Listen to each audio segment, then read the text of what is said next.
Some governments in Canada are discussing legislation which would make COVID-19 vaccinations mandatory.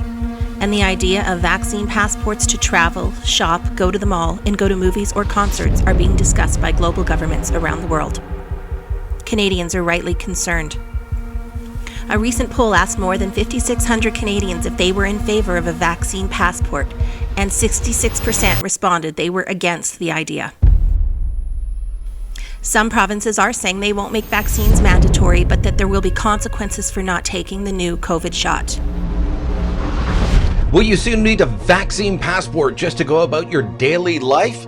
It could be coming. And although this is starting out in Ontario with the Ford government, believe me, if this goes ahead, it will be going across the country. Now, if you think the idea of a vaccine passport seems, well, out there, a bit far-fetched, so did I. But now I've got the proof that the Ford government is considering it. This all started on Tuesday when, in response to questions from a journalist in Daily Scrums, Ontario's Health Minister Christine Elliott began speaking again about the fact that this will not be a mandatory vaccine for COVID-19, but that there will be restrictions on people who choose not to get the vaccine. That's their choice. This is not going to be a mandatory campaign. It will be voluntary. There may be some restrictions that may be placed on people that don't have vaccines for travel purposes, to be able to go to theaters and other places. So another journalist asked, well, are you going to be providing proof of vaccination? And here's what she said to that. Yes, because that's going to be really important for people to have for travel purposes, perhaps for work purposes, for going to theaters or cinemas or any other places where people will be in closer physical contact. I still wasn't convinced that this meant an immunity passport or a vaccine passport, and this could lead to the vaccine being mandatory by default. Because if you don't get the vaccine, well, you can't go out anywhere. Well, there are a number of problems with this. You don't have to be an anti-vaxxer to see that this is, rife with potential for charter rights violations. The countdown has begun for the arrival of the COVID-19 vaccine. While anticipation builds, so too do concerns about the idea floated by Health Minister Christine Elliott about the government issuing proof of vaccination. That's going to be really important for people to have for travel purposes, perhaps for work purposes. We cannot rush into this, and I'm urging the government to put the brakes on it. Ontario's former Information and Privacy Commissioner Ann Cavoukian calls the idea irresponsible. They're saying, well, it's not mandatory, but if you don't get this vaccine, you're not going to get an immunity passport and you're going to be penalized. How is that fair? It's not. But the difference with the COVID-19 vaccine is that the document would be used on a hyper-local level. Elliott did not provide details on specifics of where proof would be required, leading to speculation about the possibility of cinemas, gyms, restaurants, and bars requiring the documentation for access. In the United Kingdom, these cards are already being handed out to those who have been vaccinated against the coronavirus. Hungary and Iceland have indicated they are going to open their borders to people who can prove they are COVID-free. Around the world, governments are juggling privacy, citizen rights. There are huge problems. There are privacy problems, and most importantly, equity problems. We're going to be leaving a whole lot of people behind, particularly in low and middle income countries. It's not like a visa. Basically, what you're going to do is have a system where you've got the haves and the have-nots. And people who can't get access to vaccines are going to suffer, and people who can are going to profit and become free and can travel. And the question is, do we really want to give more privilege to the already privileged? Israel is exploring a similar concept with its Green Pass program. People must show proof of vaccination if they want to enter public places like gyms, hotels, and swimming pools. But questions are being raised over ethics and discrimination. In the UK, more than 250,000 people have signed an online petition urging the government not to introduce one. If there are a group of people with certain medical conditions who can't have the vaccine or are ideologically opposed to it for some reason, they may feel that it's legally unfair that they're deprived from getting back into society. Some provinces, though, aren't ruling it out.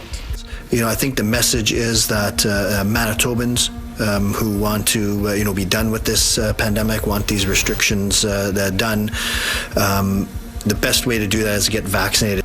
The Justice Center for Constitutional Freedoms believes you should be free to choose or refuse medical treatment. We believe in bodily autonomy. We think Canadians can and should make their own health decisions. This is supposed to be a free society. In a free country, people can decide for themselves.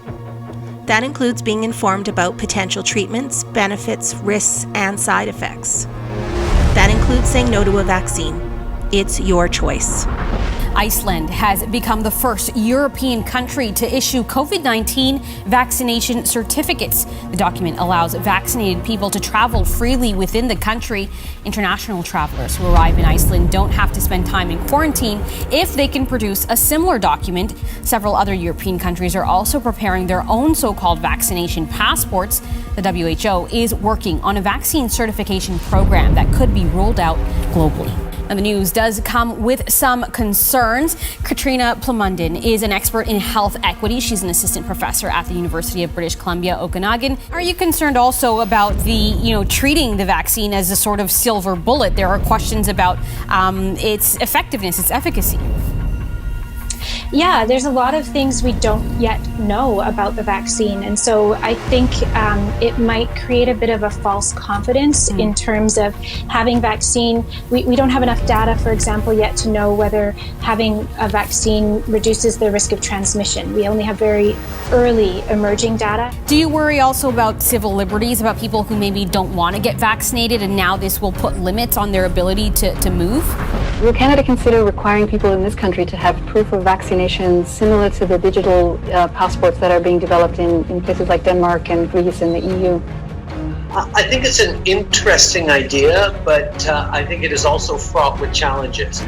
We are certainly encouraging and motivating people to get vaccinated as quickly as possible, but we always know there are people who won't get vaccinated and not necessarily through a personal or political choice. There are medical reasons, there are a broad range of reasons why someone might not get vaccinated, and I'm worried about creating knock-on undesirable effects in our community. The vast majority of Canadians are looking to get vaccinated, will get us to a good place without having to take more extreme measures that could have real divisive impacts on community and country. I think this idea of vaccine immunity, passports, such is one that has been talked about for a while. There are potential pros and cons that I've heard on various issues surrounding it. Good afternoon, Mr. Trudeau. My first question is on this vaccination passport. Yesterday, the Minister of Health of Quebec said that Quebec is preparing to go with a health passport, which will help loosen the lockdown. I'm just wondering where your thoughts are at on a vaccination passport. I think it's something people have been talking about for a while now. I think it's important to follow recommendations from experts at every stage. There might be negative consequences if you want benefits but don't have this health passport. The conversation in the travel industry is moving further and further toward including the COVID vaccine as part of your vaccine passport.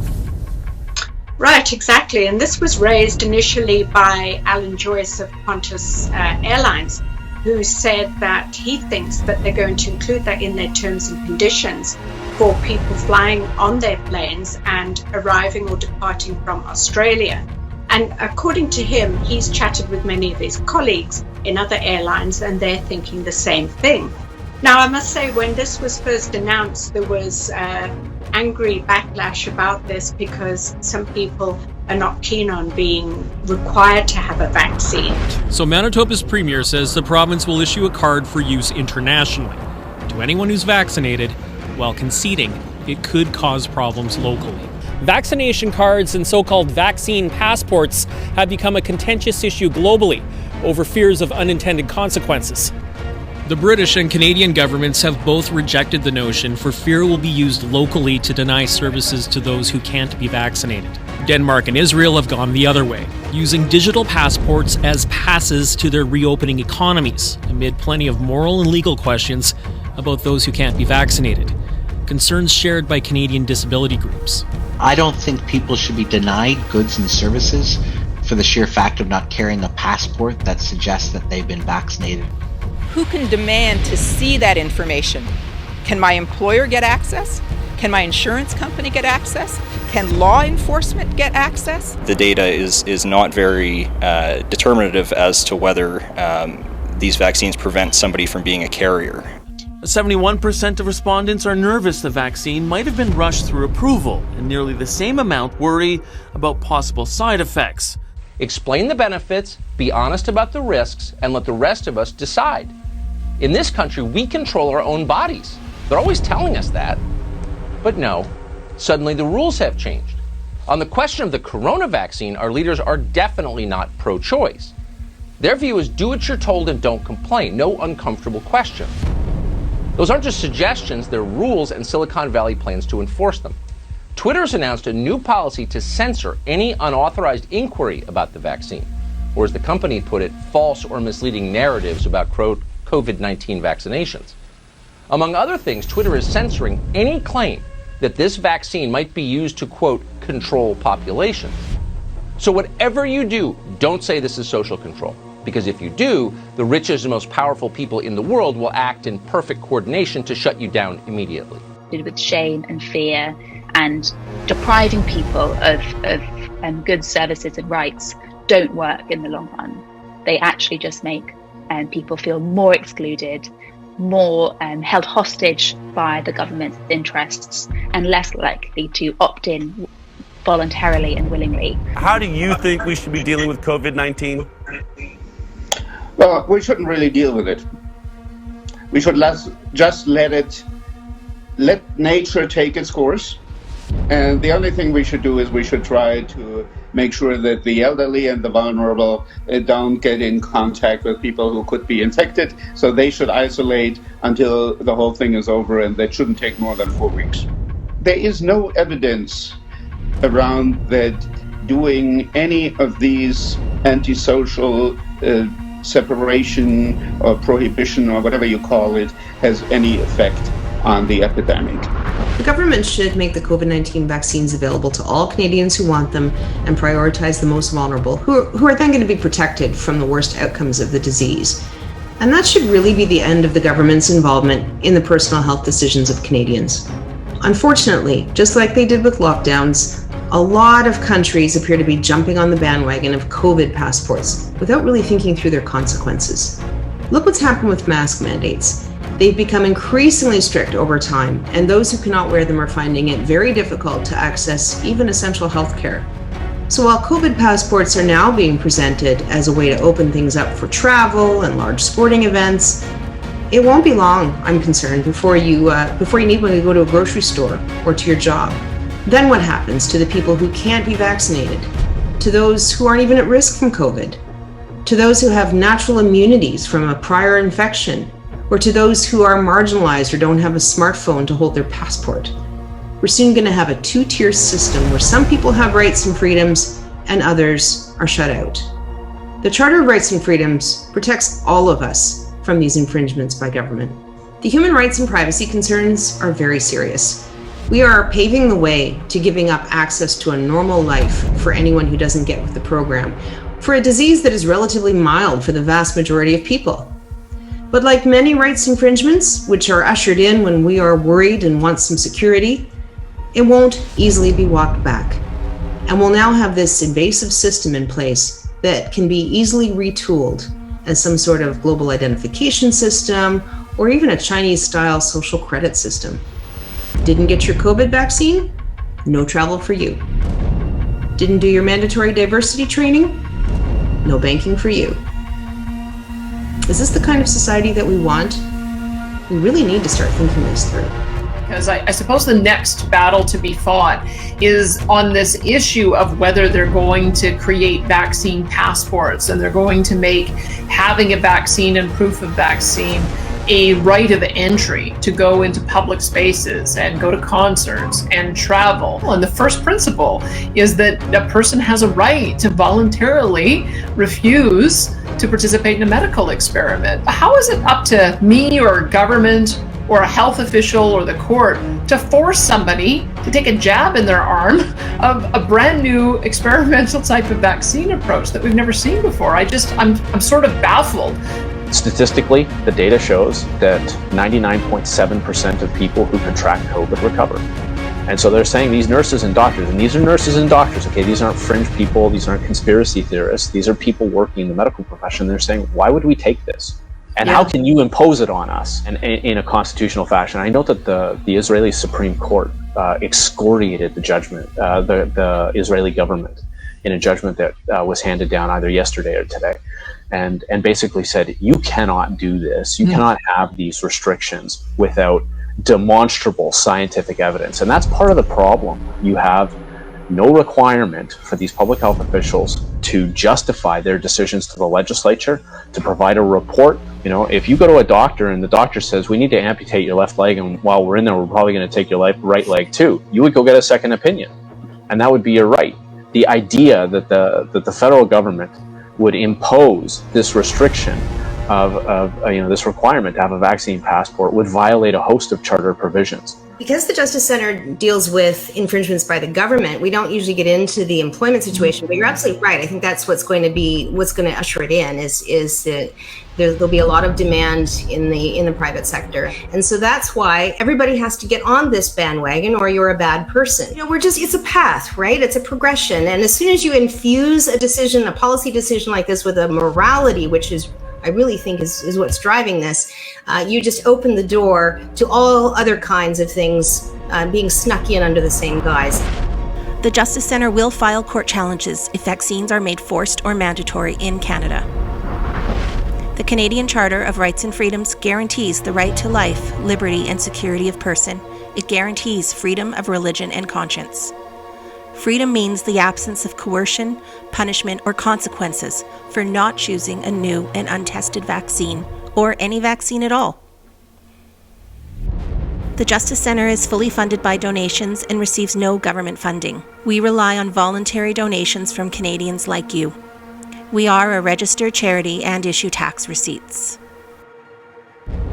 Canadian governments are already coordinating a national vaccine plan and now talking about vaccine passports. We need to be ready to respond quickly and defend Canadians' rights in courts if required. The Justice Centre will fight any attempt to force vaccines on any Canadian for any reason. Please donate today, and together let's keep Canada glorious and free.